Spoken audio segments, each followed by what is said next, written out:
I, 40F, got married to my husband, 38M, 7 years ago, but we had been together for 18 years. At the time we were engaged, I was finishing up school and he didn't have a job at the time, so we couldn't afford to live on our own. At the time, his parents graciously took us in and we were living in their basement. We had also received some money from them to help us with the wedding and we were so grateful for it. Well, it turns out that money was actually from his own education fund that he was supposed to use for school but never did. I didn't find this out until much later. Anyways, because I was finishing up school, I didn't have time to plan our wedding like I had wanted.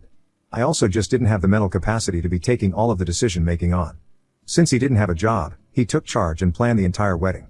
The wedding took place at a little camping site in a public park here in town. There's a little green space in the park that overlooks a river that runs through our city. It rained a little bit in the morning, but his parents had parked a trailer there that we could use to get ready, and so we just sort of stuck it out in there for a little bit and waited for the rain to subside. Before our guests came, we took photos. We only had our best pals as best man and maid of honor. My parents weren't there because I haven't spoken to them in years. His family, our close friends, and a few of my aunts and uncles and cousins came. It was a small, intimate ceremony, but it was lovely. But the wedding bliss didn't last for long. I had no idea that my husband had been unfaithful to me throughout our entire relationship. I recently found out that he had been having an affair with a woman he had met on Discord for a video game that he plans. The revelation hit me like a ton of bricks, shattering the illusion of what I thought was our happy marriage.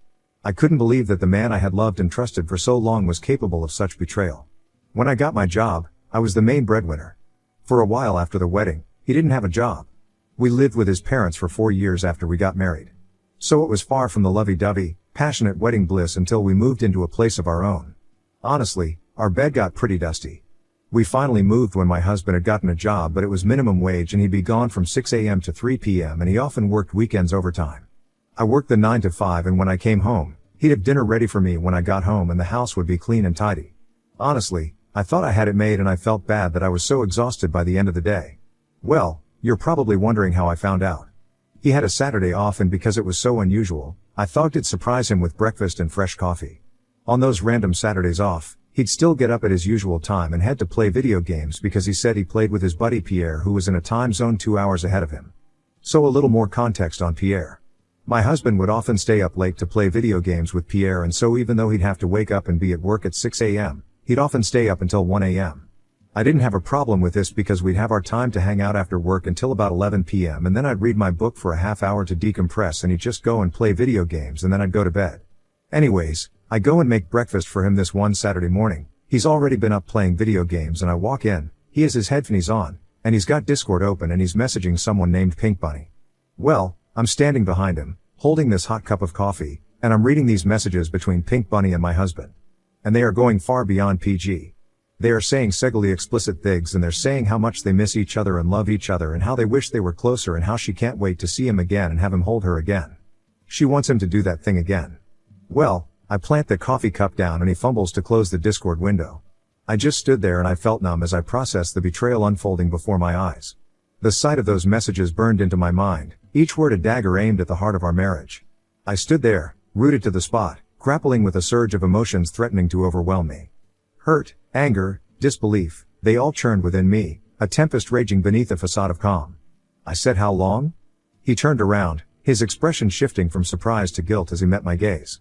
His attempts at explanations fell on deaf ears as I felt the weight of his infidelity crush whatever remained of our shattered trust. He kept saying the classic, "It's not what it looks like, it's just a friend." Then I say, "I saw it all, just tell me how long." And then he admits she's an old friend from before we got married. The very foundation of our relationship trembled precariously, threatening to crumble into ruins. A hollow ache settled in my chest, mingling with a fierce sense of betrayal that seared through my being.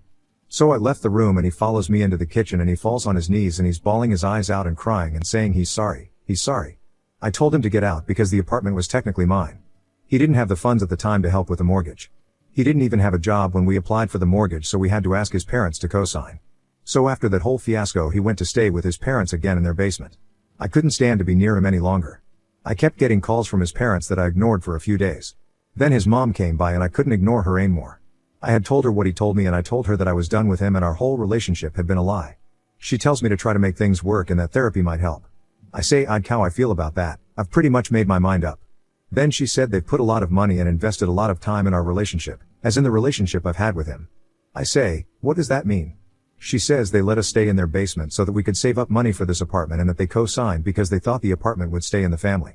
I say sorry, the house is actually in my name and I'm the one that pays the mortgage and I put the down payment on the apartment. I say your son's been a leech and not only is he a leech but he's a lying, cheating, scoundrel. She says that we shouldn't rule out therapy and we should seek counseling and that her son is sick with guilt and he's sorry for what he's done. Then I say he's only sorry that he got caught. If I didn't catch him, we wouldn't be here right now and he'd still be messaging Dumb Bunny. Well, she didn't really like hearing that and she said if him and I can't come to a conclusion, aka that conclusion being therapy and staying married, then they'd have to consider selling this place and getting their money back that way. Then I told her over my dead body and I said that she needs to get out of my apartment before I call the police. Then she says I can't call the police because it's her apartment too. And I'm like, you show me a document with your name on it and then I'll call it your apartment. So then she storms out. Then I get a call from him and I don't answer. So then it's followed by a stream of text messages that are telling me that I can't speak to his mother that way and she's only just looking out for us and that I should reconsider what I'm doing to the family. What I'm doing? As far as I'm concerned, he's made it clear that we were never a family. He wanted to stick his wiener in every other hole but mine. It's a common saying that you don't really know someone until you separate. Well, the relationship that I had with him and his parents quickly deteriorated when I learned of his infidelities. Yep, that's right. It wasn't just one person, but also prostitutes, strippers, and whoever else he could find online. It slowly all came out in the weeks that followed.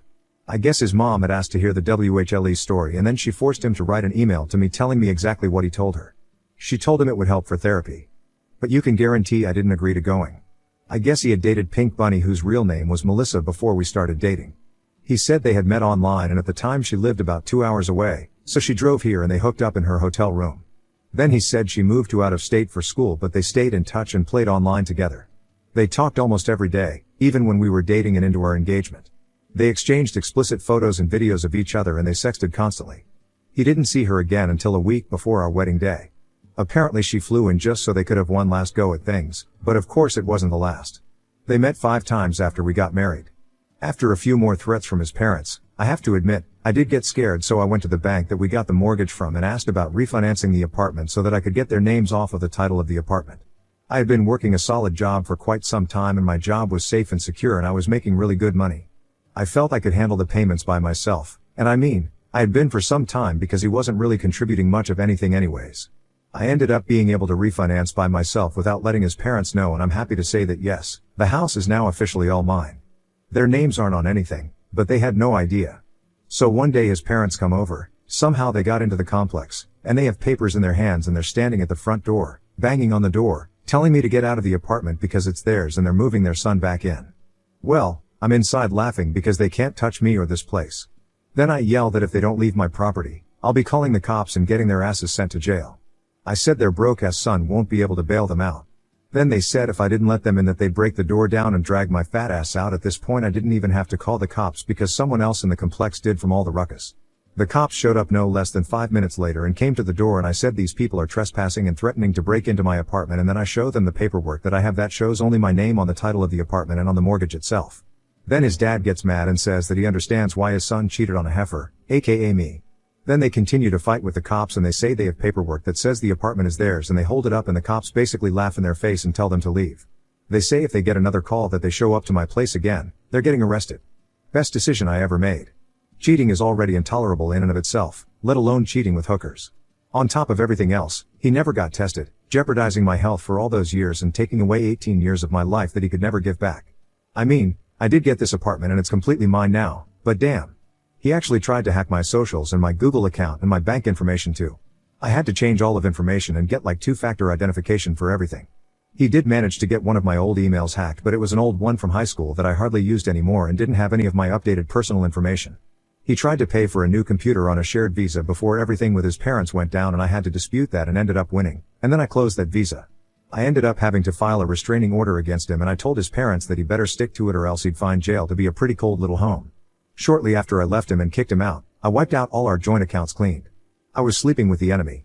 In the end, he turned out to be a stranger after all, and the stranger who was meant to stay in my life as a stranger, and I'd like to keep it that way too. The divorce is finally finalized and I'm free of him and his wretched parents. Update, I'm back. You're not going to believe this. A few weeks after the divorce was finalized, I got a letter in the mail from an attorney I'd never heard before. I thought, great. Now what?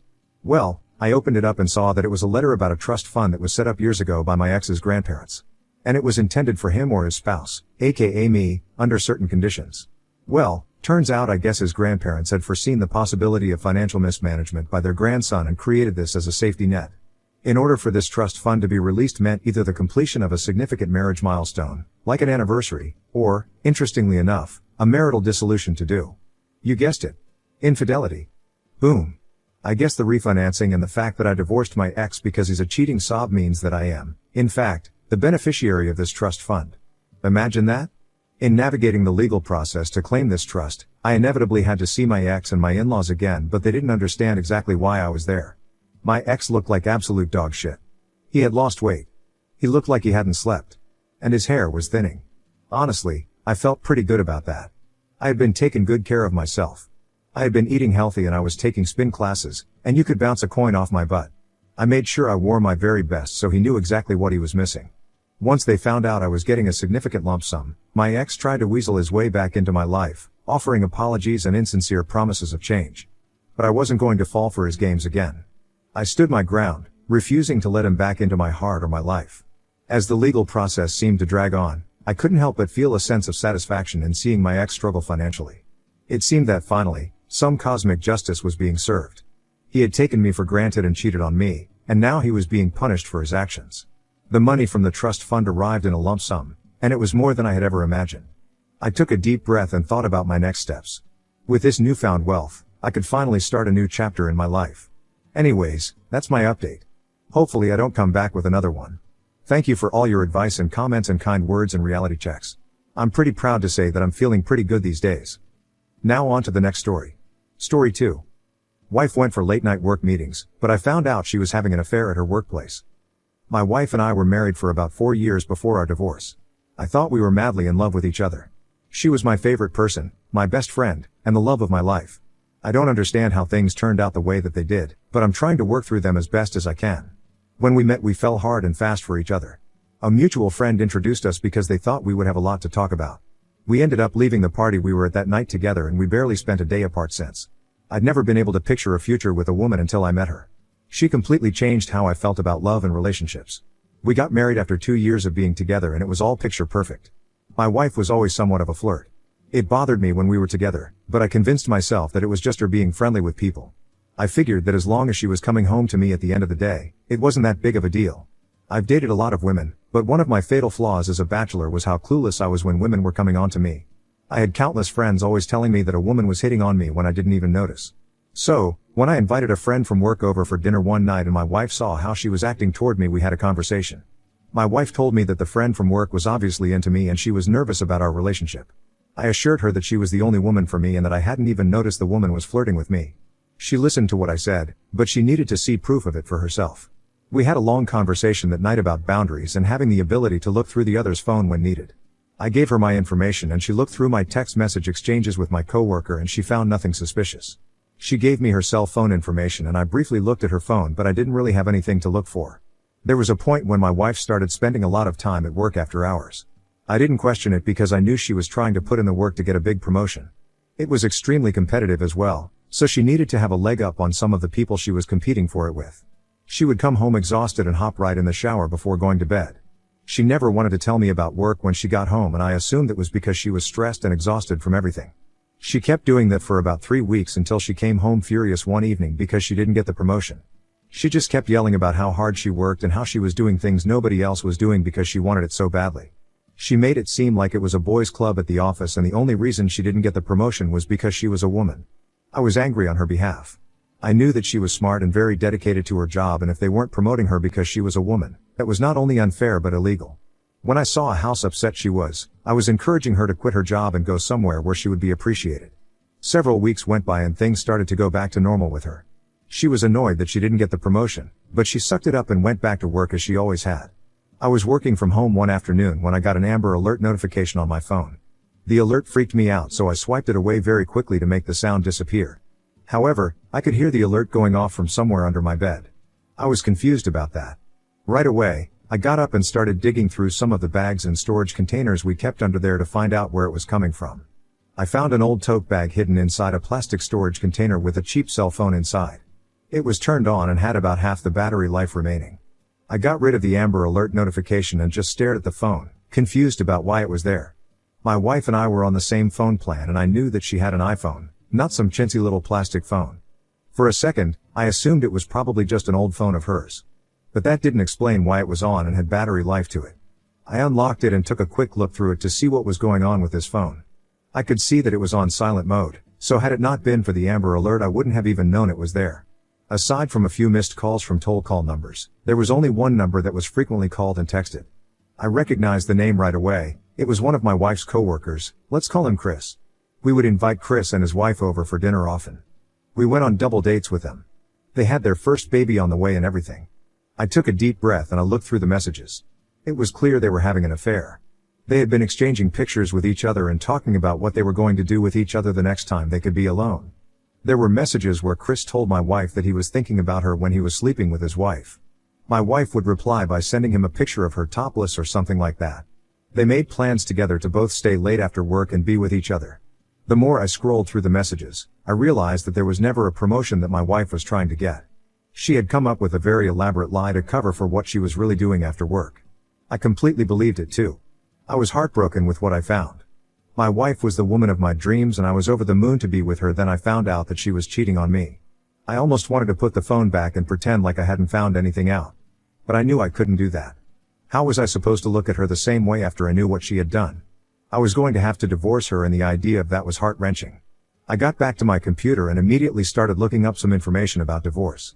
While I was doing that, my wife texted me and told me that she would be staying late at work again because she needed to prepare for a meeting the next day. After what I'd seen, I knew it was a lie. I hadn't been angry up until that point. I was sad and defeated, but when she lied to me again and I knew what was really happening, I was furious. I thought over what I wanted to do for a few minutes before an idea struck me. I called Chris's wife and I asked her if they wanted to come over for dinner that night. She told me it sounded great, but Chris was staying late at work. I told her we would schedule it for another time and hung up. About 10 minutes later, I texted her and told her that my wife was staying late too. I suggested that we be supportive, caring partners and grab some takeout and bring it to them. She was all for that idea. We met up around 5:30, went to grab some Chinese food, and drove together to the office where our partners worked. I knew that we would likely be walking into both of them having sex and I was nervous to see it.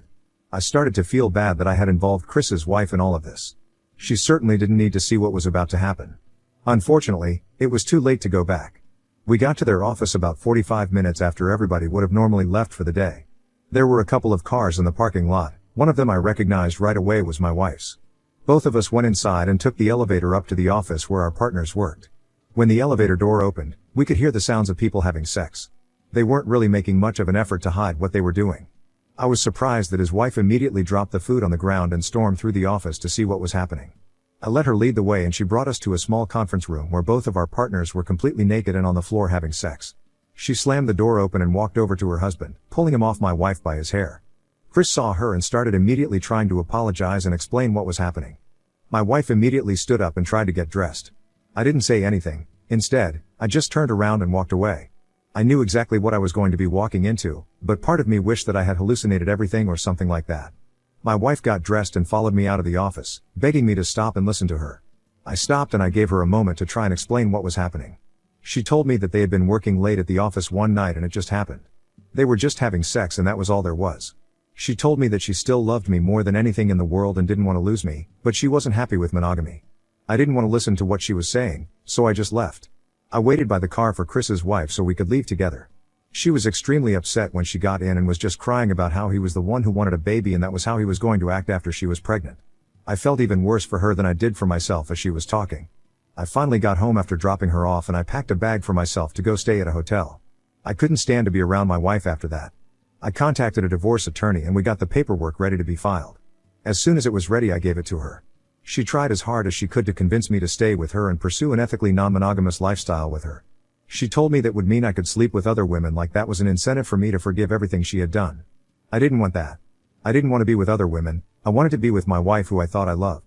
We ended up getting divorced and I was awarded our house. I didn't want to live in the house that I shared so many memories with her in, so I ended up selling it. Chris and his wife also divorced.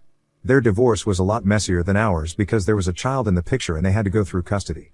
But the wife was awarded full custody of their kid and she got to keep their house. Plus, he had to pay her spousal support and child support. On top of that, They were both let go from their job after I informed their employer that they were staying late at work to have sex in the office. I haven't spoken to my wife since the divorce, so I don't know if she's found another job or if she is still looking.